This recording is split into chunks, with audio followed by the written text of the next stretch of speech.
উত্তর কলকাতার গলিতে গলিতে এখন একটাই শব্দ, ঢাকের বাদ্য আর উৎসবের আমেজ। কলকাতার বনেদি বাড়ির দুর্গাপুজো মানেই শুধু পুজো নয়, এ এক রাজকীয় আয়োজন। ব্রিটিশ আমলের জমিদার ও ধনী বণিক পরিবারগুলো যে ধুমধাম করে পুজো শুরু করেছিলেন, সেই ঐতিহ্য আজও বজায় আছে এই বাড়িগুলিতে। এই বাড়িগুলির প্রতিটি কোণে আছে 200 বছরের বেশি ইতিহাস, আর দুর্গাপুজো হলো সেই ইতিহাসকে নতুন করে অনুভব করার সময়। তাহলে চলুন, আপনাদের সাথে করে আমরা বেরিয়ে পড়ি 11 নম্বর বাসের টিকিট কেটে এই সমস্ত কলকাতার বেশ কিছু পুরনো বনেদি বাড়ির দুর্গা প্রতিমা দর্শন। সো হ্যালো জনগণ, কেমন আছো তোমরা? আমি আপনাদের হোস্ট অর্পণ, আর ক্যামেরায় আপনাদের দোস্ত বরুণ ট্রাভেলার্স ডায়েরির এই বনেদি বাড়ির দুর্গা প্রতিমার সফরে স্বাগত জানাই।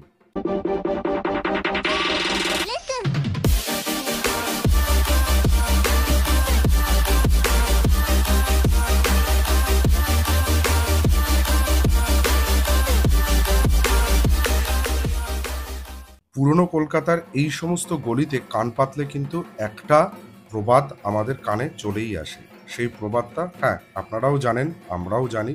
সেই প্রবাদটা হচ্ছে, মা এসে গয়না পরেন জোড়াসাঁকোর শিবকৃষ্ণ দায়ের বাড়িতে, ভোজন করেন কুমারটুলির অভয়চরণ মিত্রের বাড়িতে, আর সারা রাত জেগে নাচ দেখেন শোভাবাজারের রাজবাড়িতে। সবার প্রথমে আমরা গিরিশ পার্ক মেট্রো স্টেশন থেকে নেমে পায়ে হেঁটে চলে আসলাম বলরাম দে স্ট্রিটের দত্তবাড়ির প্রতিমা দর্শন করতে। হ্যাঁ, এইখানে এসে কিন্তু একটা নতুন অভিজ্ঞতার সঞ্চার করলাম আমরা। এই বনেদি বাড়িগুলোর পুজোতে যেরকম ঢাকের তালে নাচ হয়, ধুনুচির ধোয়া, পুরনো বাড়ির উঠোন, সব কিছু যেন মনে হবে সময় এখানে থমকে গেছে। আর সেই থমকানোর সময়কেই কিন্তু আমরা অনুভব করলাম দত্তবাড়িতে এসে।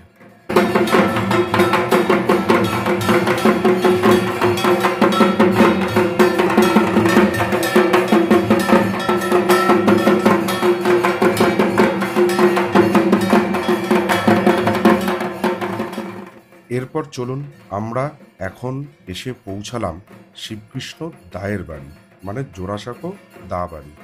এখানে মা এসে গয়না পরেন, আর এই বাড়ির ঐতিহ্য হচ্ছে এখানে প্রাচীন ঢাক আর ধুনুচির নাচ খুবই বিখ্যাত। কোনো একটা সময় পেলে এখানে এসে আপনাদের কিছুটা সময় পুজোতে কাটিয়ে যান এই বাড়িতে।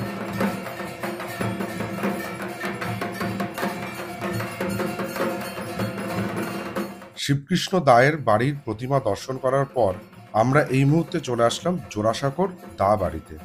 এই দা বাড়িতেও কিন্তু ধুনুচি নাচ আর ঢাক এখানেও একটা সেই সুপ্রাচীন ইতিহাস বা সুপ্রাচীন ঐতিহ্যকে বহন করে চলেছে।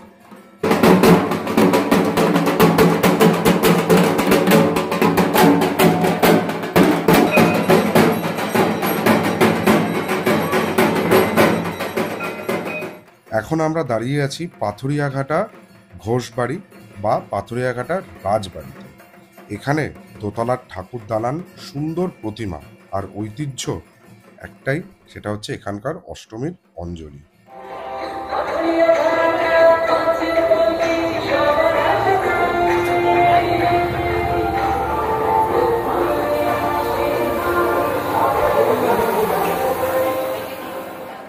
আমরা এই মুহূর্তে আপনাদের সাথে করে চলে আসলাম হচ্ছে ঘোষবাড়ির দুর্গা প্রতিমা দেখতে। এই বাড়িরও ঐতিহ্য সমস্ত কিছু কিন্তু অক্ষুণ্ণ রয়েছে।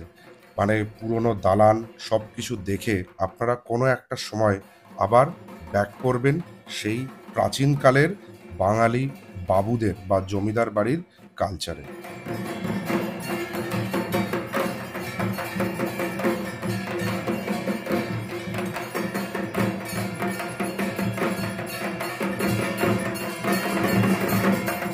সব শেষে আমরা চলে আসলাম আপনাদেরকে সাথে করে ছাতুবাবু আর লাটুবাবুর বাড়িতে। ঠাকুর দালানের প্রতিমা দর্শন মানেই কিন্তু পুরনো কলকাতার ঐতিহ্যের ছোঁয়া। আর পূজা মণ্ডপের চারপাশে দেখুন যে সমস্ত দালানগুলো রয়েছে, এই সমস্ত কিছু কিন্তু আপনাদের সেই পুরনো কলকাতার চিত্রকেই চোখের সামনে তুলে ধরবে।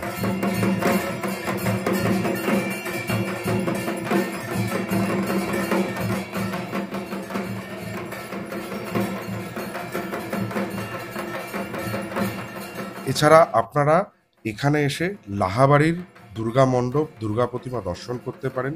কুমোরটুলির অভয়চরণ মিত্রের বাড়িও দেখে নিতে পারেন। আর হ্যাঁ, অবশ্যই কিন্তু দেখবেন শোভাবাজারের রাজবাড়ি। আমাদের হাতে ওই যে বললাম সময় ছিল না, সেই জন্য আমরা কিন্তু আর অভয়চরণ মিত্র বাড়ি, লাহাবাড়ি আর শোভাবাজারের রাজবাড়িটা দেখাতে পারলাম না আপনাদেরকে এই ৮ ইঞ্চি স্ক্রিনে। এই হচ্ছে আমাদের দ্য সিটি অফ জয় কলকাতার বনেদি বাড়ির পুজো পরিক্রমা। হ্যাঁ, পরের বছর কিন্তু আরও অনেক বনেদি বাড়ির পুজো নিয়ে আমরা আপনাদের সামনে হাজির হব। আজ এই পর্যন্ত। যদি ভিডিওটা ভালো লাগে তাহলে আমাদের চ্যানেল ট্রাভেলার্স ডায়েরিকে সাবস্ক্রাইব করুন, পাশে থাকা বেল আইকনটিকে প্রেস করুন, সবার আগে নোটিফিকেশন পাওয়ার জন্য লাইক করুন, শেয়ার করুন, কমেন্ট করুন। আপনাদের সকলকে জানাই ট্রাভেলার্স ডায়েরির পরিবারের পক্ষ থেকে শুভ শারদোৎসব।